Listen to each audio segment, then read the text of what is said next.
दोस्तों, राजीव कुमार के मुख्य चुनाव आयुक्त रहते चुनाव आयोग की लगातार साख गिरती चली जा रही है।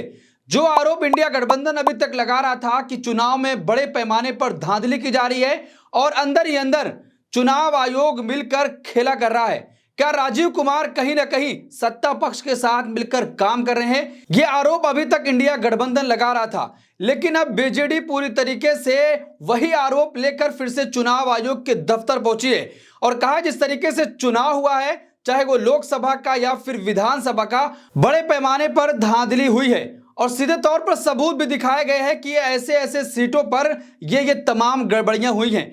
और हरियाणा चुनाव जब हाईकोर्ट मामला पहुंचा, हाईकोर्ट ने चुनाव आयोग से कहा कि जो भी जानकारी आपसे मांगी जा रही है आप उन जानकारी को दीजिए, लेकिन चुनाव आयोग ने तुरंत नियम बदल दिए। तो दोस्तों, पूरी तरीके से चुनाव आयोग की मुश्किलें बढ़ने वाली हैं। अब इंडिया गठबंधन अभी तक आरोप लगा रहा था, बीजेडी पूरे सबूतों के साथ चुनाव आयोग के दफ्तर पहुंची है। क्या क्या हुआ है, पूरी खबर पर हम विस्तार से चर्चा करेंगे, लेकिन पहली खबर पर नजर डालते हैं कि जिस तरीके से इंडिया गठबंधन के बाद अब बीजेडी भी चुनाव आयोग के दफ्तर पहुंचा है और सबूतों के साथ जो तमाम आरोप पहले से लगाए जा रहे थे वही आरोपों को लेकर कह रही है कि बड़े पैमाने पर धांधली हुई है और कहीं ना कहीं गड़बड़ी हुई है। ये सारे सबूत है, इन सबूतों का आप जवाब दीजिए और संतुष्टि भरा जवाब चाहिए। तो ये खबर आपकी स्क्रीन पर है। अब बीजेडी को चुनाव डाटा में क्या गड़बड़ी दिखने लगी, इलेक्शन कमीशन से मिलकर क्या कुछ कहा। बीजेडी के प्रतिनिधि मंडल की चुनाव आयोग के साथ हुई मीटिंग, 3 मुद्दों पर की गई चर्चा। देखिए, महाराष्ट्र के चुनाव में चुनाव डाटा को लेकर जिस तरह के आरोप इंडिया गठबंधन ने लगाए थे, अब वैसे ही आरोप उड़ीसा चुनाव में बीजेडी लगा रही है। इसने चुनाव डाटा में गड़बड़ियों का आरोप लगाया है और चुनाव आयोग से इसकी शिकायत की है। इसने शिकायत की है कि ईवीएम में डाले गए कुल वोट और गिनती किए गए कुल वोटों में अंतर कैसे हो सकता है। इसके साथ ही इसने कई और सवाल भी उठाए हैं। इन शिकायतों को लेकर बीजेडी के नेताओं के एक प्रतिनिधि मंडल ने चुनाव आयोग को एक ज्ञापन सौंपा है। इसमें राज्य में हाल ही में वो चुनाव के दौरान कुछ मामलों में एक बूथ पर डाले गए कुल वोटों और उसी ईवीएम से गिने गए कुल वोटों में अंतर बताया गया है। तो दोस्तों, जिस तरीके से महाराष्ट्र चुनाव के बाद से लगातार गंभीर सवाल चुनाव आयोग पर उठ रहा है और राजीव कुमार पर सवाल उठ रहा है कि आखिर क्या वो सत्ता पक्ष के साथ मिलकर अंदर खाने कुछ खेल कर रहे हैं कि लोग वोट देकर तो आते हैं, लेकिन जब आंकड़े बताए जाते हैं तो उस दिन कुछ और आंकड़ा होता है, लेकिन अगले 24 घंटे के बाद आंकड़ा पूरी तरीके से बदल जाता है और कई लाख वोट बढ़ा दिए जाते हैं। तो क्या चुनाव आयोग मिलकर कहीं ना कहीं खेला कर रहा है? अब जो आरोप इंडिया गठबंधन लगा रहा था वही आरोप और सबूतों के साथ बीजेडी चुनाव आयोग के दफ्तर पहुंची है।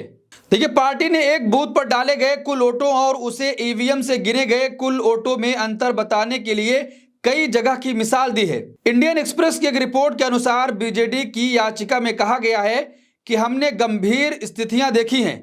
उदाहरण के लिए कंधमाल पीसी के तहत 84 फूलबनी एसी के बूथ नंबर 57 में यह अंतर 682 है। सुंदरगढ़ पीसी के तहत 08 तलसारा एसी के बूथ नंबर 165 और बूथ नंबर 219 में अंतर 660 और 784 है। इसमें कहा गया है कि यह कैसे संभव है, ऐसा नहीं होना चाहिए क्योंकि रिटर्निंग ऑफिसर द्वारा गिने गए कुल वोटों की संख्या पीठासीन अधिकारी द्वारा डाले गए वोटों की रिपोर्ट से अलग नहीं हो सकती है। साथ ही पार्टी ने सभी जिलों के लिए फॉर्म 17C की प्रतियां मांगी थी, लेकिन अभी तक नहीं मिली हैं। तो दोस्तों, चुनाव आयोग पर गंभीर सवाल उठ रहा है। जो जानकारी मांगी जाती है चुनाव आयोग जानकारी भी नहीं देता है। अब जो ज्ञापन सौंपा गया है उसमें पूरी तरीके से कहा गया है कि हमने फॉर्म 17C मांगा लेकिन अभी तक नहीं मिल पाया है। और यही सारी तमाम बातें जब हरियाणा चुनाव को लेकर सुप्रीम कोर्ट के सीनियर वकील महमूद पराचा जब हरियाणा हाई कोर्ट पहुंचे तो हाई कोर्ट ने कहा कि चुनाव आयोग को सारी जानकारी जो महमूद पराचा मांग रहे हैं वो देनी होगी। आपको पता है कि महमूद पराचा चुनाव आयोग पर लगातार सवाल उठा रहे थे और मशीनों पर भी जो गड़बड़ी हो रही है उस पर भी सवाल उठा रहे थे, लेकिन वो रामपुर लोकसभा चुनाव भी लड़ने पहुंच गए थे। जब उनसे पूछा गया कि आप चुनाव लड़ने क्यों पहुंचे हैं जब आपको मशीनों पर भरोसा ही नहीं है, तो उन्होंने कहा कि जो कुछ गड़बड़ी हो रही है मैं उसको देखने आया हूं, चुनाव लड़कर सारी जानकारी यहां इकट्ठा करूंगा, उसके बाद चुनाव आयोग के खिलाफ कोर्ट जाऊंगा ताकि वहां से चुनाव आयोग के खिलाफ कार्रवाई की जा सके। लेकिन जब हरियाणा और पंजाब हाईकोर्ट ने चुनाव आयोग से कहा कि आप सारी जानकारी दीजिए जो महमूद पराचा मांग रहे हैं, चाहे वो वीडियोग्राफी या फॉर्म 17C। लेकिन चुनाव आयोग ने रातों रात नियम बदल डाले और कहा गया कि अब कोई भी जानकारी चुनाव आयोग किसी भी पब्लिक को नहीं दे सकता है। देखिए, हरियाणा विधानसभा चुनाव में गड़बड़ी की शिकायत को लेकर महमूद पराचा पंजाब हरियाणा हाईकोर्ट गए थे।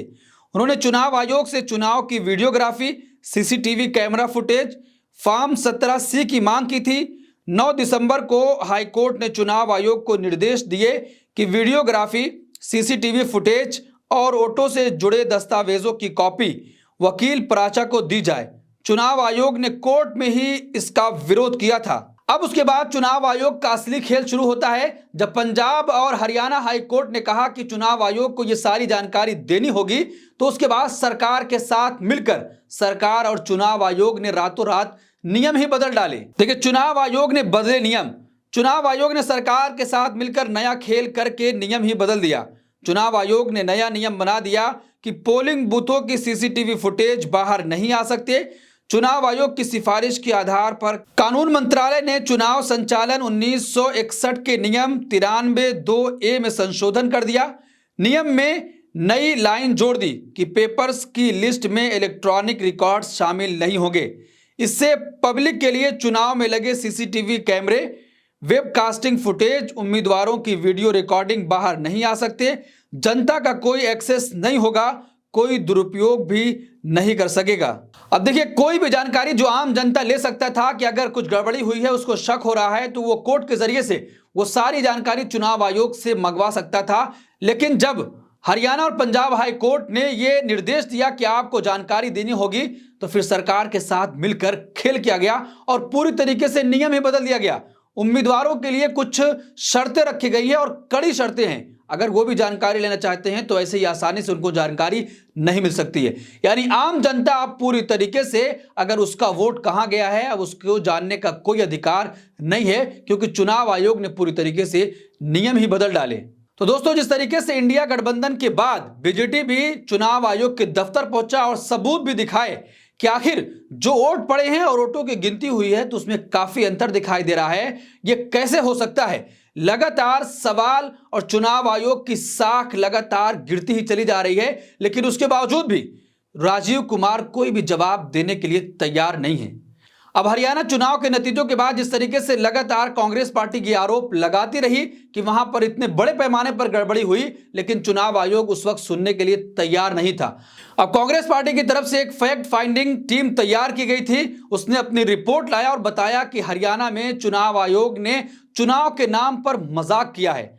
जो आरोप लगाए गए उस पर कोई भी कार्रवाई नहीं हुई और सारे अफसर को मिलकर तमाम ऐसी चीजें की गई हैं। तो इस पूरे मामले पर आप क्या सोचते हैं कि लगातार चुनाव आयोग की साख गिरती चली जा रही है, उसके बावजूद भी जब पब्लिक और आम जनता सारी जानकारी लेना चाहती है तो उसमें नियम भी बदल दिए जा रहे हैं? आपकी क्या राय? कमेंट बॉक्स में अपनी राय जरूर दें और ऐसी तमाम खबरों के लिए देखते रहिए देश नीति। धन्यवाद।